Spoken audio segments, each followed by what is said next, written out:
বন্ধুরা, মাই এক্সপিরিয়েন্স চ্যানেলে আপনাদের স্বাগত জানাই।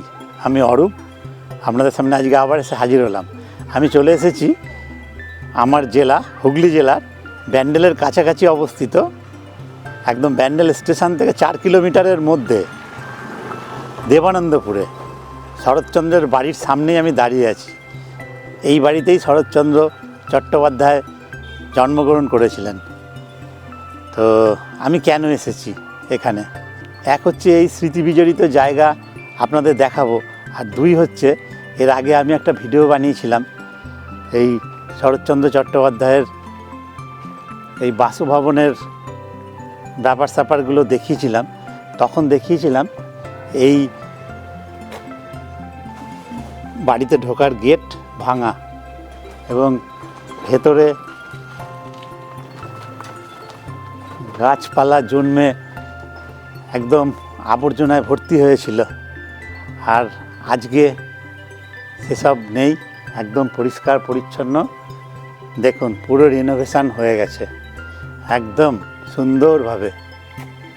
তো তাহলে আমি যে ভিডিও বানিয়েছিলাম শরৎবাবুর বাড়ির এই অবস্থা নিয়ে, সেটা তাহলে পরিবর্তন হয়েছে। এবং শুধু তাই নয়, সুন্দরভাবে আবার নতুন গাছ লাগানো হয়েছে, নানান রকম সুন্দর সুন্দর সব, সেগুলো পরিচর্যাও চলছে, দেখেই বোঝা যাচ্ছে। আর সেই ভিডিওর কিছু অংশ আমি দেখাবো আপনাদের, যে কি হয়েছিল আর এখন ঠিক কি পরিস্থিতিতে সেটা এসে দাঁড়িয়েছে। সত্যি আমি প্রশাসনকে ধন্যবাদ জানাই। এই শরৎচন্দ্র চট্টোপাধ্যায়ের যে বাড়ি, সেটা আবার পুনরায় সুন্দরভাবে সাজিয়ে গুছিয়ে তোলা হয়েছে।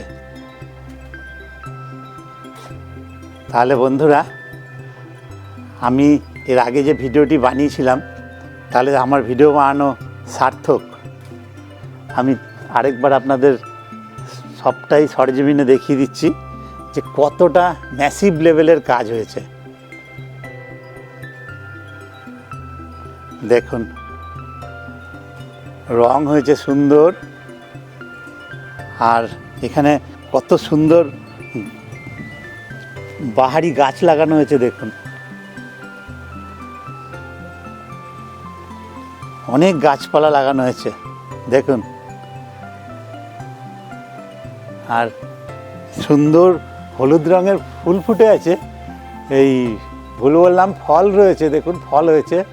এটা কি গাছ আপনারাই দেখে আমাকে কমেন্ট বক্সে লিখবেন। আমি কিন্তু এই গাছটাকে ঠিক চিনতে পারছি না, একটু ভালো করে দেখে নিন।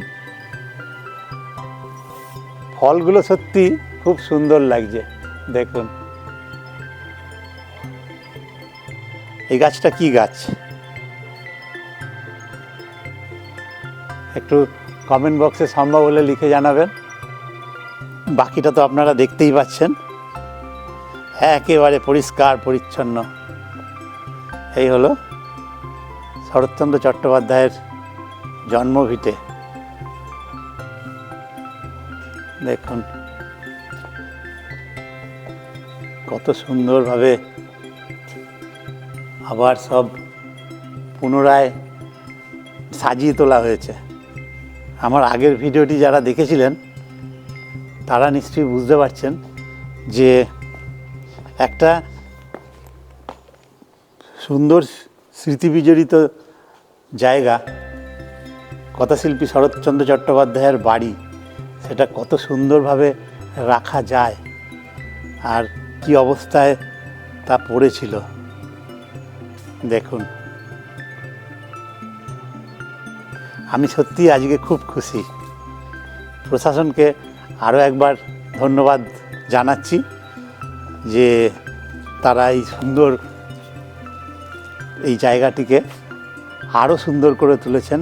আর যেরকম নোংরা আবর্জনা, আগাছা গাছপালায় ভরে গেছিল, সব দরজা জানালা ভেঙে গেছিল, সেগুলো আবার পুনরায় সুন্দরভাবে সারিয়ে তুলেছেন এবং আবার সুসজ্জিত করে দিয়েছেন আমাদের এই শরৎবাবুর জন্মভিটা।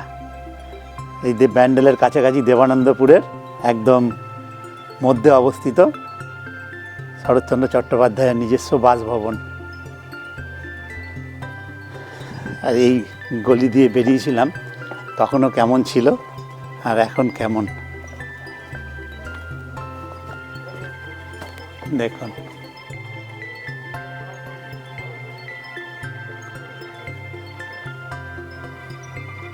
দেখুন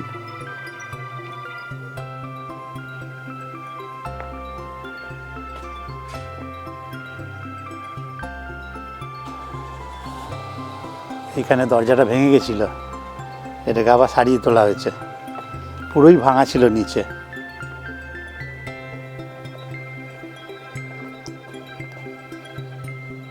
একদম ভেতরেও রং করা হয়েছে দেখুন।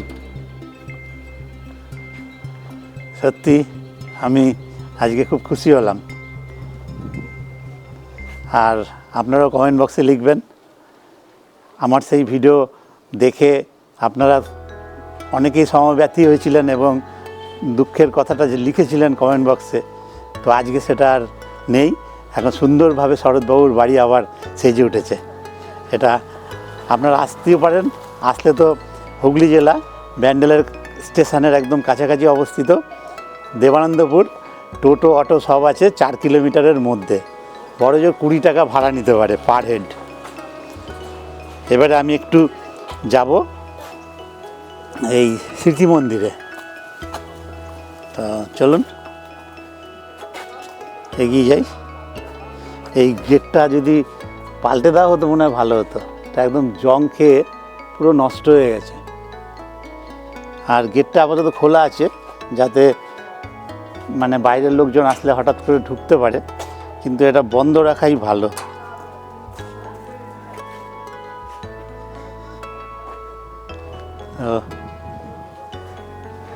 এই হলো বাইরে থেকে, রাস্তা থেকে শরৎচন্দ্র চট্টোপাধ্যায়ের বৈঠকখানা গৃহ এটা।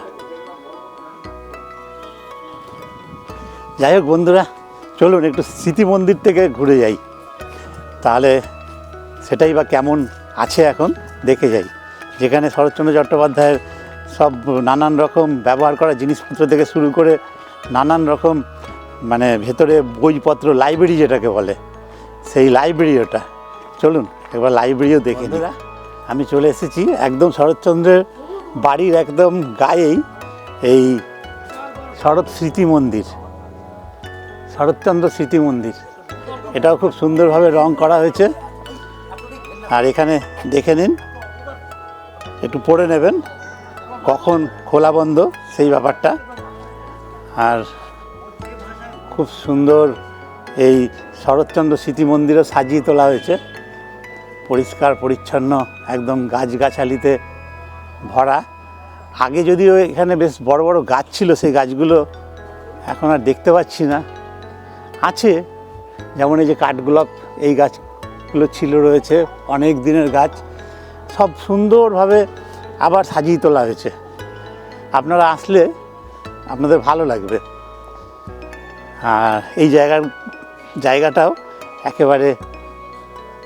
একেবারে সুন্দরভাবে সাজিয়ে গুছিয়ে রাখা হয়েছে, খুব ভালো লাগলো দেখে।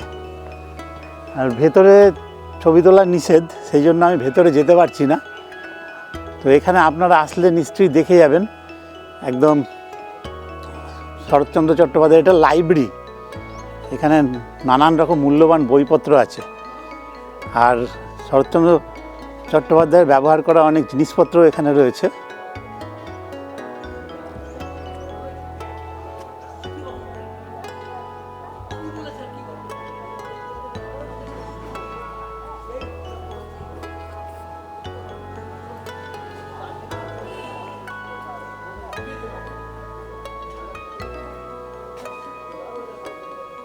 ছবি তোলা নিষেধ, সেই জন্য আমি ক্যামেরা বন্ধ করলাম। শরৎচন্দ্র স্মৃতি মন্দির দেখে আমি এখন চলে আসলাম এই মাঠটাতে, সামান্য 2 পা এগোলেই।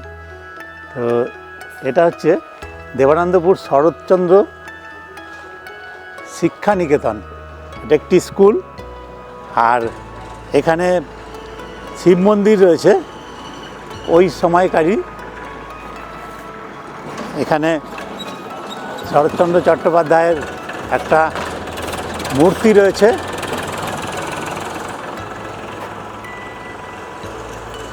আর ওই শিব মন্দিরটা বহু পুরাতন ছিল, ওটা মানে ওটা সুন্দরভাবে আবার সেজে উঠেছে, মানে আবার নতুন করে এই শিব মন্দিরটা লাইফ পেয়ে গেল। দেখুন, এই শিব মন্দিরটা আমি এর আগে পুরনো অবস্থার যে পরিস্থিতি ছিল তার ভিডিও আমি তুলে নিয়ে গেছি। এইসব ওই সময়কার, মানে শরৎবাবুর আমলের, তারও আগের। আর জোড়া শিব মন্দির, এই দুটোকে আর রক্ষা করা গেল না। কেন গেল না? এটাকেও হয়তো করা যেত। তো এটা ওই অবস্থায় পড়ে আছে, কালের অতলে হারিয়ে যেতে বসেছে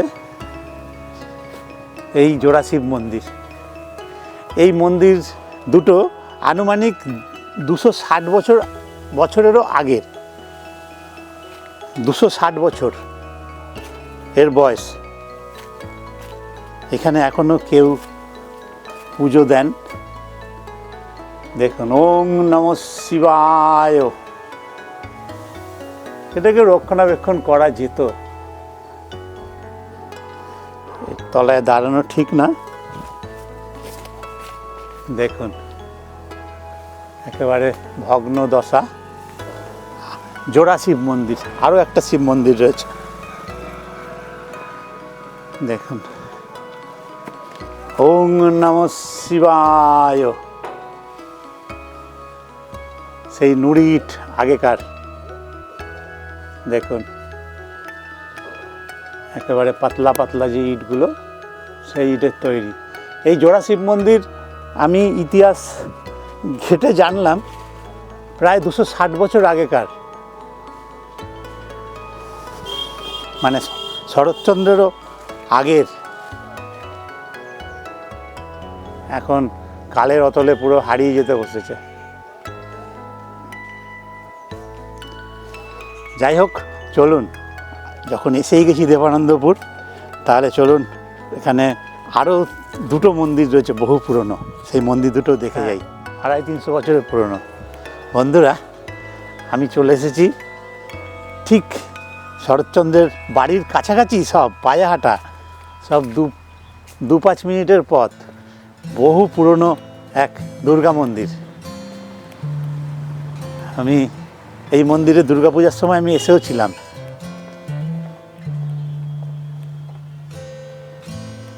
দেখুন, একটু ভালোভাবে দেখাই।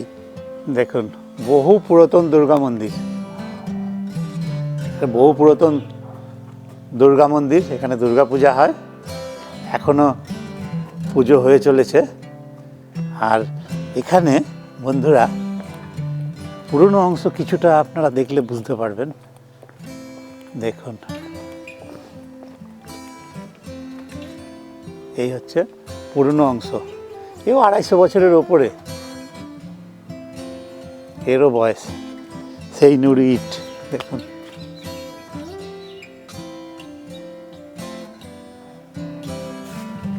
সেই তখনকার যে কন্ডিশনে ছিল আর কি আগে, মোটামুটি এই রকম। এখানে আরও দুটি মন্দির রয়েছে, সেটা দেখাচ্ছি। একটা কৃষ্ণ মন্দির, নন্দদুলাল, আর একটা, চলুন যাই, পুরো জঙ্গল হয়ে গেছে, একটু সাবধানে যেতে হবে, সাপ খোপ থাকতে পারে। এই যে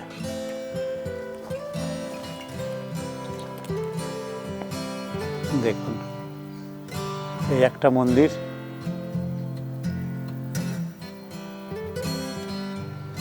আর এই একটা মন্দির। এগুলো রক্ষণাবেক্ষণ করা উচিত। এগুলোকেও সুন্দরভাবে রক্ষণাবেক্ষণ করে রাখা যায়, চেষ্টা করলে। এখনো ভেতরে তালা দেওয়া, ভিতরে কোনো মূর্তি নেই। এই মূর্তিটা জানলাম এখানে যে কৃষ্ণ মূর্তি ছিল কষ্টি পাথরের, সেই মূর্তিটা নেই, চুরি হয়ে গেছে বহু বছর আগে। এই তথ্যটা আমি জানতে পারলাম শরৎচন্দ্র চট্টোপাধ্যায়ের যে লাইব্রেরি যেখান থেকে হয়ে আসলাম, সেখানেই লেখা আছে যে এই দুটো মন্দিরের উল্লেখ রয়েছে। এগুলো প্রায় 250-300 বছরের পুরনো। আর সম্ভবত এই মন্দিরটাই সেই কৃষ্ণ মন্দির, কষ্টি পাথরের কৃষ্ণ ঠাকুরের মূর্তি ছিল, সেটা চুরি হয়ে গেছে।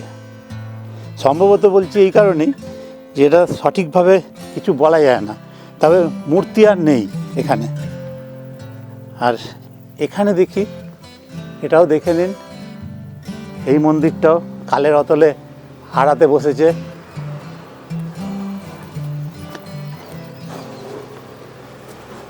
এখানে কিছু কি দেখা যায়? এখানে একটা ফটো দেখতে পাচ্ছি ভেতরে, দেখুন আপনারা পাচ্ছেন কিনা। হ্যাঁ, বোঝা যাচ্ছে কিছুটা, ক্যামেরা থেকে আমিও দেখতে পাচ্ছি, ফটো দেখা যাচ্ছে।